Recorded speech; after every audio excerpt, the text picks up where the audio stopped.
ଆଜ୍ଞା ସେ ବାପା ଗୋଟେ ବନ୍ଦ କରିବ ଏପଟେ ଅନ୍ ହେଲେ ଏପଟେ ଯେତେବେଳେ ଅନ୍ ହବ ଏପଟଟା ଟିକେ ଅଫ୍ କରିବ ବାପା ସେପଟେ ଅନ୍ କଲେ ଏଠି ମ୍ୟାଚିଂ ହଉଛି ଏଠି ଅନ୍ କଲେ ଏଠି ମ୍ୟାଚିଂ ହଉଛି ତେଣୁ ଦି ଜଣଙ୍କ ଭିତରେ ଟିକେ ସମନ୍ୱୟ ରକ୍ଷା କରିବ ଯେତେବେଳେ ଏଟା ସାର୍ ସେଇ ମହାଭାରତ ଇଏ ଶତଧନୁ ଶବର ଗୋଟେ କୁକର୍ମ କଲା କାହିଁକି ନା ସାର୍ ଭଗବାନଙ୍କ ଶ୍ୱଶୁରଙ୍କୁ ମାରିଦେଲା ନା ଶଙ୍କରାଦିତ୍ୟଙ୍କୁ ମାରିକି ଗୋଡେଇଲା ଶ୍ରୀକୃଷ୍ଣ କାଣ ମତେ ମାରିଦେବେ ଭଗବାନ ବି ଜାଣି ସାରିଲେଣି ଗୋଡେଇଛନ୍ତି ତାକୁ ମାରିବା ପାଇଁ ଯାଉ ଯାଉ ଯାଉ ଯାଉ ବାଟରେ ଗୋଟେ ଶବର ଘରେ ଲୁଚିକି ରହିଲେ କୋଉ ଶବର ଘରେ ସାର୍ ଲୁଚିକି ରହିଲେ ସେଠି ବି ବେଶୀ ଦିନ ରହିପାରିଲାନି ସେଠୁ ପୁଣି ପଳେଇଲା ପୁଣି ଦୌଡ଼ିଲେ ଏମିତି ଯାଇକି ଶେଷରେ ଆଶ୍ରୟ ଦେଲା ଅର୍ଜୁନଙ୍କ ପାଖରେ ଆଜ୍ଞା ବିଧୁପତି ଶବର ଘରେ ଯାଇକି ଆଶ୍ରୟ ନେଲା ଆଉ ଥରେ କୁହନ୍ତୁ ବିଧୁପତି ଶବର ଘରେ ଯାଇ ଆଶ୍ରୟ ନେଲା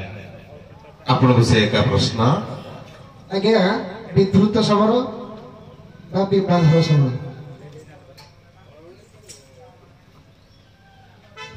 ସବୁ ଉତ୍ତର ଆଜ୍ଞା କହିବି ଥାଉ ଆଜ୍ଞା ଆଜ୍ଞା ହଉ ଠିକ ଅଛି ଏଇଟା ସୁରଥ ଶବର ଘରେ ଲୁଚିକି ରହିଲେ ତଥାପି ଏଠି ରହିପାରିଲେନି ତଥାପି ଦେବଗଣଙ୍କ ପାଖକୁ ଖବର ଗଲା ଗଲା ପରେ ସେଠି ବି ରହିପାରିଲେନି ଯାଉ ଯାଉ ପୁଣି ବାଟରେ ଭେଟ ହେଲା ଯିଏ ହଉଛନ୍ତି ସୁରସେନ ଶବର କହିଲା ସାର୍ କହିଲେ ଠାକୁରେ ମୁଁ ଜାଣିଛି ସେ କୁଆଡେ ଗଲା ମୁଁ ଜାଣିଛି କୋଉଠି ଲୁଚିଛି ମୁଁ ଜାଣିଛି ଖବର କହିବି ମତେ କଣ ଦେବେ ଆପଣ କହିଲେ ଯାହା ମାଗିବୁ ତାହା ଦେବି କହିଲେ ମତେ ଶବର ଜନ୍ମରୁ ମୁକ୍ତି ଦିଅନ୍ତୁ ତେଣୁ ତାକୁ ଶବର ଜନ୍ମରୁ ମୁକ୍ତି ଦେଇଥିଲେ କିନ୍ତୁ ପ୍ରଥମେ ଲୁଚିଥିଲା କାହା ଘରେ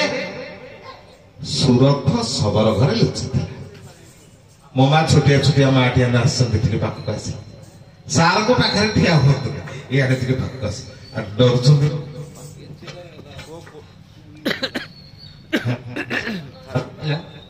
ହ୍ୟାଲୋ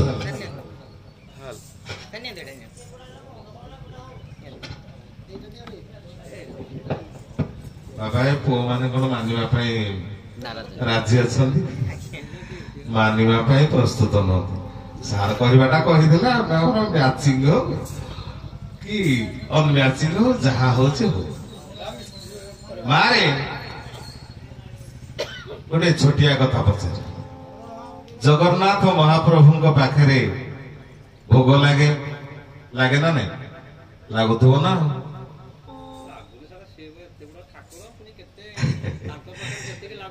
ମାରେ କେତେ ପ୍ରକାର ଭୋଗ ଲାଗେ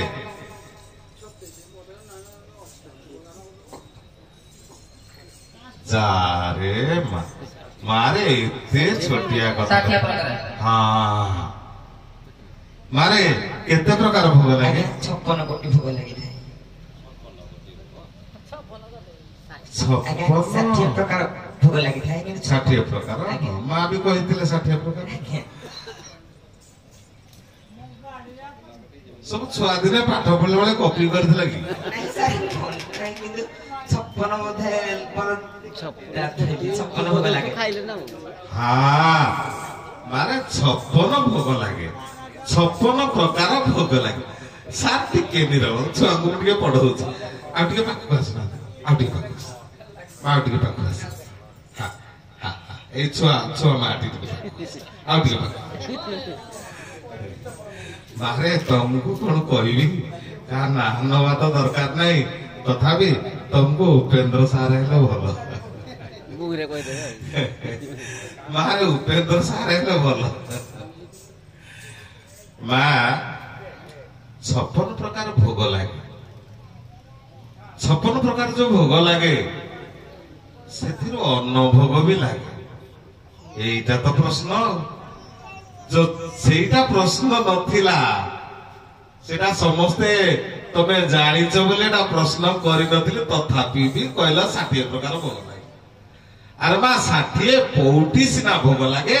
ପ୍ରଶ୍ନ ହଉଛି କେତେ ପ୍ରକାର ଭୋଗ ଲାଗେ କଥା କଥା କେବଳ ଅର୍ଥ मारे पदे पदे का अर्थ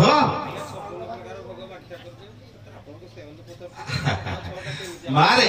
से जो अन्न भोग लागे लागे ना नहीं लागुथबो ना लागे हाँ केते प्रकार अन्न भोग लागे कौन कौन भोग लागे कौन कौन अन्न भोग लागे अति सहज प्रश्न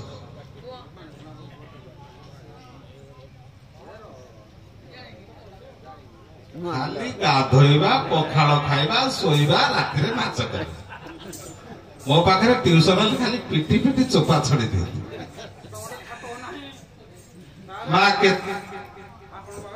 माँ केते प्रकार भोग लागे आज्ञा सपन नहीं ठीक केते प्रकार अन्न भोग लागे कौन कौन आज्ञा अबड़ा बगड़ा से तो अभड़ा बगड़ा जहा जहा जेते डास करते नहीं मने रहिबो जे मो पाखरे ट्यूशन हबो आ मो छाट 17टा पिला ट्यूशन करूथिबी सेथुरु 10टा बाहर जिवे वर्ष शेष आ 7टा थिबे खाली धानरा थिबे और गाड़ी से पड़े खाली तो माड़ प्रबल थर्माल ने माड़ जो ट्यूशन करते चाकरी पूर्व खाली माड़ जे माड़ ଆପଣ ଯୋଉ ଟ୍ୟୁସନ କରୁଛନ୍ତି ଯୋଉ ମାଡ଼ ଦେବେ ସେଇଟା କେହି ଦେଖିବେନି କି କେହି ଶୁଣିବେନି କିନ୍ତୁ ଏଇ ଯୋଉ ମାଡ଼ ଦଉଛନ୍ତି ଆପଣ ମାନେ ଏଇ ମାଇକ୍ରୋଫୋନ ମାଧ୍ୟମରେ ସମସ୍ତେ ଶୁଣୁଛନ୍ତି ଯୋଉ ମାଡ଼ ଦଉଛନ୍ତି ଏ ମାଡ଼କୁ ଯିଏ ବୁଝିବ मो माँ मन रखिए मारे 4 प्रकार अन्न भोग लागे माँ केते प्रकार कहली आ भूल हबनी तो कौन कौन 4 प्रकार एक रे शाली अन्न 2 रे क्षीरा अन्न 3 रे दधी अन्न 4 रे शीतल अन्न